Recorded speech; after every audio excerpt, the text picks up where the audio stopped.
बिस्मिल्लाहिर्रहमानिर्रहीम। अस्सलाम वालेकुम दोस्तों, मैं हूं दिल शौकत और आप देख रहे हैं कुक विद अदील। दोस्तों, उम्मीद करता हूं आप और आपकी फैमिली खैरियत से होंगे। अल्लाह आपको हमेशा खुश रखे, आबाद रखे। आज मैं अपनी प्यारी सी यूट्यूब फैमिली के लिए बहुत ही शानदार किस्म की पेशावर की मशहूर किस्सा खानी खीर की रेसिपी लेके आया हूँ, जिसे हम प्रेशर कुकर में मिनटों में बना के तैयार कर सकते हैं। यकीन करें, हमने इसमें कोई खोया या कोई ऐसी चीज़ ऐड नहीं करनी, लेकिन फिर भी आपको ऐसे लगेगा कि जैसे आपने खोया ही खा लिया हो।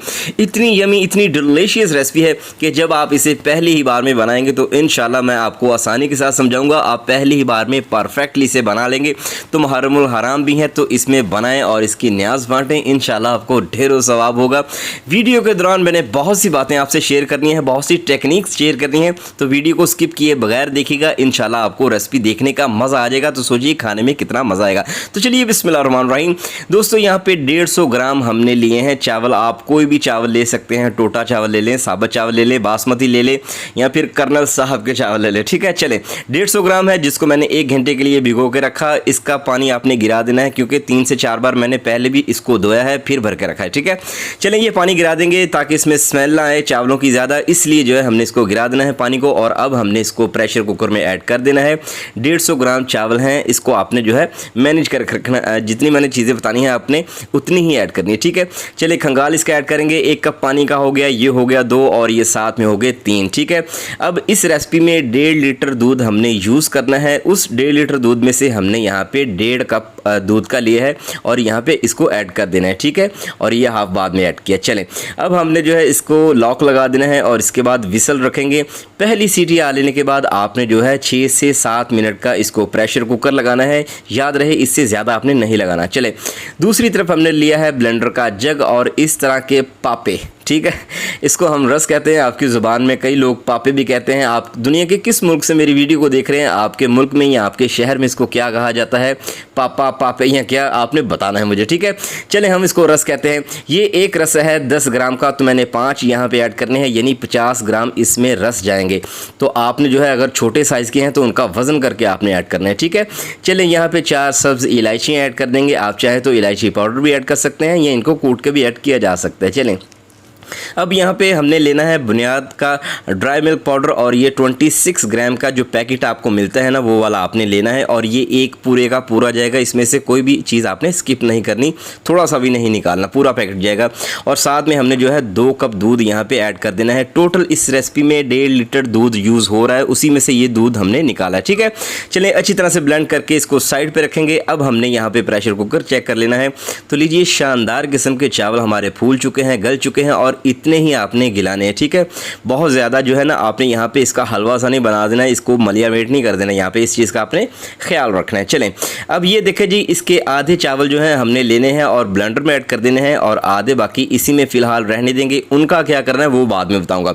चले, जो मिक्सचर हमने यहाँ पर ग्राइंड किया था उसको अच्छी तरह से अब जो है ना इसमें हमने ये वाले चावल लेने हैं बॉयल किए हुए और ये हाफ़ हमने यहाँ पर ऐड कर देने हैं। ठीक है, अच्छी तरह से बर्तन को साफ़ करेंगे, किसी भी चीज़ को आपने ज़ाया नहीं होने देना। ठीक है, चले ऐड करेंगे और फिर से जो है आपने अच्छी तरह से इसको चला देना है और ग्राइंड करके 2 से 3 मिनट के लिए अच्छी तरह से ग्राइंड करके इसको साइड पे रख लेना है। अच्छी तरह से ब्लेंड करना है आपने। ठीक है, चलें, यहाँ पे हमने लिया है एक बर्तन।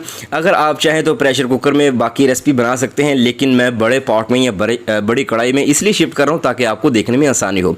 बाकी हाफ चावल यहाँ पे शिफ्ट कर देंगे और यहाँ पे हमने जो है दूध ऐड कर देना है, इतना सा ऐड करेंगे। बाकी 1.5 कप बचा के रखेंगे, वो कहाँ पे यूज़ करना है वो आगे चल के आपको दिखाऊंगा। ठीक है, चलें, अब इसको जो है हम पकाते जाएंगे। फ्लेम फ़िलहाल मैंने यहाँ पे हाई किया हुआ है। जो ही इसमें फ्लेम जो है फ्लेम आपने लो कर देना है जब इसमें जो है बॉयल आना स्टार्ट हो जाए। अच्छा, जिस चीज़ से मैं ये हिला रहा हूँ आप देख रहे हैं कि ये इस तरह का अगर आपके पास स्पैचुला मौजूद है या इसको मिक्सर भी कहा जाता है तो ठीक है। पता क्या होता है, क्योंकि हलवाई जो लोग हैं ना वो कड़चा सा यूज़ करते हैं, उसको कड़चे या पता नहीं क्या कहते हैं, लोहे का होता है तो इसकी शक्ल आगे से सीधी होती है। ठीक है, उनको चलाने में आसानी होती है। अगर इसके मुकाबले में आप ये यूज़ करेंगे ना, ये ब्लैक वाला जो है, तो ये आपको जो है थोड़ा सा तंग करेगा, आपको जो है हाथ चलाने में मुश्किल मुश्किल होगी, तो इसलिए मैं आपको ये ऐसी बातें बता रहा हूँ ताकि आपको रेसिपी बनाने में आसानी हो। तो इस तरह का अगर आपके पास मौजूद है तो ठीक है, वरना $1 शॉप जिंदाबाद। चलें, अब इसके बाद क्या करेंगे जी, आपने जो है यहाँ पे अच्छी तरह से इसको पकाते जाना है।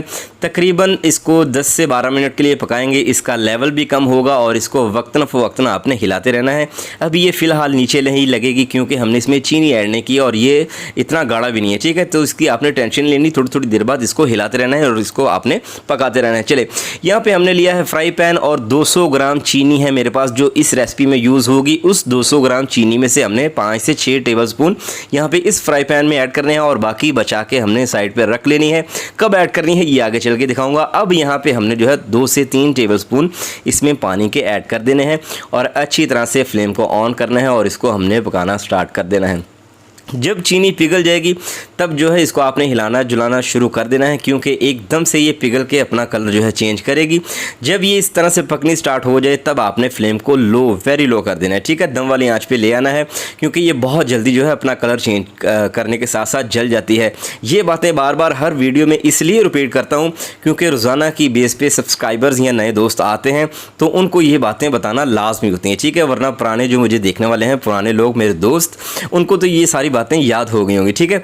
चलें, अब ये इसका कलर जब चेंज हो जाए तब आपने जो है ज़्यादा वेट नहीं करना, फ़ौरन से ये जो 1.5 कप दूध बचा के हमने रखा था इसमें ऐड कर देंगे और नीचे ये जो कैरामलाइज हुई चीनी है ना, ये एकदम से पापड़ सा आपको लगना स्टार्ट हो जाएगी, हार्ड हो जाएगी, ठीक है। लेकिन आपने इसकी फ़िक्र नहीं करनी क्योंकि जैसे जैसे इसको हीट नीचे से लगेगी, दूध मज़ीद गर्म होगा तो ये जो आपको पापड़ नुमा लग रही है ना चीनी है, इसके क्रिस्टल जो बन गए ये इस दूध के अंदर हल हो जाएंगे ऑटोमेटिकली। आपने इस चीज़ की फ़िक्र नहीं करनी। तो बहुत ही शानदार किस्म का और खूबसूरत सा कलर जो है आपको इस तरह से मिलेगा। ऐसे लगेगा कि जैसे आपने चाय बना ली हो, ठीक है। लेकिन ये इसकी खूबसूरती के लिए। अब सवाल यहाँ पे ये है कि चीनी को डायरेक्टली भी तो ऐड किया जा सकता है, बिल्कुल किया जा सकता है, लेकिन रेसिपीज़ जो होती हैं ना उनमें फिर अपना ही कमाल होता है। ये अलग किस्म की रेसिपी है, इसको इस अंदाज से बनाएंगे तो जायका भी और आएगा, कलर भी बहुत शानदार किस्म का आएगा। इस तरह से आपने बना के एक बार ज़रूर ट्राई करना है। यहाँ पर दूध काफ़ी हद तक हमारा कम हो चुका है, मज़ीद 1 से 2 मिनट के लिए पकाएंगे। फ्लेम आपने यहाँ पे मीडियम ही रखना है, ठीक है। सारी रेसिपी अब मीडियम फ्लेम पे हमारी बनेगी क्योंकि लो फ्लेम पे या मीडियम टू लो फ्लेम पे जो बनाई जाए रेसिपी वो शानदार किस्म की बनती है। तो ये हमारे पास ज़्यादा मिकदार में है, लेकिन आपने जो है मीडियम फ्लेम पे इसको बनाना है क्योंकि गैस वालों को भी जो है ना अचानक से मौत पड़ जाती है, तो उससे भी हमको जो है बचना है, ठीक है।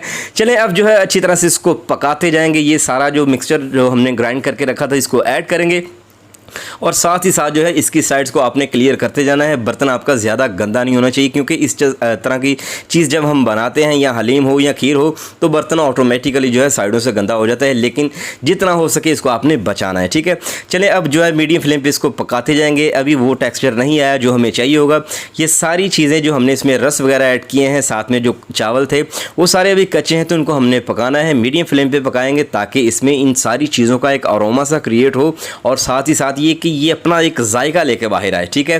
तो 1.5 किलो दूध से मैंने 2.5 किलो आज खीर बनानी है, तो आप देख के हैरान और परेशान रह जाएंगे कि इतनी मज़ेदार खीर और सिर्फ 1.5 किलो दूध में। तो इंशाल्लाह आपको बड़ा ही मज़ा आएगा। इन टेक्निक्स को आपने जो है फॉलो करना है, आपको मज़ा आ जाएगा, ठीक है। चलिए, अच्छी तरह से पकाते जाएंगे। जब 5 से 7 मिनट हो जाएंगे इसको पकाते हुए, तब आपने जो है यहाँ पे कैरामलाइज़ किया हुआ दूध जो है वो यहाँ पे ऐड कर देना है और अच्छी तरह से आपने जो है फ्राई पैन को साफ़ करना है ताकि कोई भी चीज़ हमारी यहाँ पे ज़ाया ना हो और अच्छी तरह से जो है आपने इसको हिलाना और मिक्स करना स्टार्ट करना है। फ्लेम इसका आपने मीडियम ही रखना है। इसको ऐड करते ही आपको एक चीज़ नज़र आएगी कि इसका जो है कलर चेंज होना स्टार्ट हो जाएगा, लेकिन जैसे जैसे ये पकती जाएगी इसका कलर मज़ीद खूबसूरत हो जाएगा। आपने बाज़ार से खीर कई बार ली होगी तो वो इसी तरह के जो है ना ट्रिक्स और इसी तरह की टेक्निक्स लगाते हैं, ठीक है। लेकिन पेशावर वाली किस्सा ख़वानी खीर का मज़ा अगर आपने लेना है तो आपको ऐसे बनाना पड़ेगी। ये देखें, इस तरह के बबल्स आने स्टार्ट हो चुके हैं। इट्स मीन कि ये 80 to 90% तक जो है रेडी हो चुके हैं। लेकिन फ्लेम यहाँ पे आपको दिखाना लाजमी है कि इस फ्लेम पे मैंने इस खीर को बनाया है। आपने इतना ही फ्लेम रखना है, ठीक है। चलें, बाकी बची हुई चीनी यहाँ पे ऐड कर देंगे ताकि मीठा बराबर हो जाए। और याद करवाता जाऊँ कि 200 ग्राम टोटल इस रेसिपी में जो है चीनी का इस्तेमाल हुआ है। इसको ऐड करके अच्छी तरह से मिक्स करेंगे, पकाते जाएंगे ताकि ये पैंदे में ना बैठे, क्योंकि इसको ऐड करने के बाद खीर थोड़ी सी पतली होगी क्योंकि ये मेल्ट होगी। उसके बाद जो है ये इंशाल्लाह आपको जो है गाढ़ी होती हुई दिखाई देगी। तो ये देखें, शानदार किस्म की दानेदार सी खीर हमारी रेडी हो चुकी है। जब इस तरह के बबल्स जो हैं इसके ऊपर आना स्टार्ट हो जाएं, या आपको डर हो कि ये अब मेरे ऊपर आ रहे हैं, तो इट्स मीन कि ये रेडी हो चुकी है। ठीक है, तो ये देखें इस तरह के बबल्स आपको जो है इसकी निशानी है इसके पकने की। तो गाढ़ा आपने यहाँ पे ज़्यादा नहीं करना क्योंकि ठंडी होने के बाद ये मज़ीद गाढ़ी हो जाएगी। तो बहुत ही शानदार किस्म का टेक्सचर आएगा। यहाँ पे आलमंड्स ऐड किए हैं और साथ में जो है मैंने पिस्ता ऐड किया है काट के। आप चाहें तो ना भी ऐड कीजिएगा, अगर बजट है तो यहाँ पे ऐड कर सकते हैं। 1 मिनट के लिए इनको ऐड करके पकाएंगे ताकि अच्छी तरह से जो है इनका अरोमा सा इसके अंदर आ जाए और क्रिएशन कमाल किस्म की हमारी जो है बनके सामने आ जाए कि मज़ा आ जाएगा इंशाल्लाह। चलें जी, इसको 1 मिनट के लिए पकाएंगे। तो उसके बाद आपने जो है दोस्तों फ्लेम को कर देना है बंद। और बंद फ्लेम पे आपको एक और चीज़ दिखाने जा रहा हूँ। ये देखें, ये जस्ट इसको बंद किए हुए 1 मिनट हुआ है और इसका गाढ़ापन, इसकी थिकनेस, इसका टेक्सचर, इसकी लुक चेक कीजिए। कोई भी इसको फेल नहीं कर सकता। अगर कोई इसको फेल करने की सोचेगा तो मैं उसकी लत्तें पन दूंगा। चलें जी, अब आपने क्या करना है, यहाँ पे मैंने आपको बताना है कि अगर आपने अपनी मासी, चाची, ताई, फूफी के घर भेजना है खीर को तो किस तरह से आपने प्रेजेंटेशन करनी है, ये भी आपको समझाता हूँ। तो ये देखें, अच्छी तरह से आपने जो है कोई भी कटोरी या कोई भी प्लेट ले लेनी है। तो ये देखें, इसके ऊपर इस तरह से छोड़ेंगे ना तो ये सलवटें सी आ जाएंगी। आपने क्या करना है, इस तरह से इसको चला देना है। तो ये देखें, ये सारी चीज़ें गायब हो जाएंगी और खूबसूरती इसके अंदर आ जाएगी। अब आपने यहाँ पे इसी तरह से इसको 10 मिनट का रेस्ट देना है ताकि इसके ऊपर बलाई सी बन जाए, एक लेयर सी बन जाए। उतनी देर में आपने जो है एलमंड्स वगैरह या पिस्ता वगैरह आपने काट लेना है और इस तरह से इसको ऊपर ऐड कर देना है ताकि मोहल्लेदारों को या रिश्तेदारों को पता चले कि हमने वाह कुछ ऊपर ऐड करके जो है आपको पेश किया। ठीक है, चले, यहाँ पे बादाम ऐड करने के बाद आपने थोड़े से पिस्ता भी इसके ऊपर लगा देने हैं। तो फाइनल लुक आपने मिस नहीं करनी। तो लीजिए दोस्तों, अल्हम्दुलिल्लाह शानदार किस्म की हमारी पेशावर की मशहूर किस्सा ख्वानी खीर की रेसिपी बनके तैयार हो चुकी है। ये जिस किसी को भी बना के देंगे इंशाल्लाह वो आपको खीर का मास्टर कहेगा। तो दोस्तों, अगर आपको लगता है कि आपके इस भाई ने आपके लिए कुछ अच्छा किया है, अच्छा बताया है, अच्छा सिखाया है, तो प्लीज़ चैनल को ज़रूर सब्सक्राइब कीजिएगा, वीडियो को लाइक भी कीजिएगा, शेयर भी कीजिएगा। और ये खोए जैसी खीर आपकी कैसी बनी आपने बनाना है, ट्राई करना है और मुझे यहाँ पे आके कमेंट करना है प्यारा सा कि आपकी खीर बहुत ही डिलीशियस बनी। दोस्तों, आपसे मुलाकात होगी इंशाल्लाह नेक्स्ट वीडियो में। मुझे लाजमी बताइएगा कि पाकिस्तान के किस शहर या फिर दुनिया के किस कोने से इस भाई की वीडियो को देख रहे हैं। अपना बहुत सारा ख्याल रखिएगा, मुझे दुआ में याद रखिएगा। दीजिए इजाज़त, अल्लाह हाफिज़।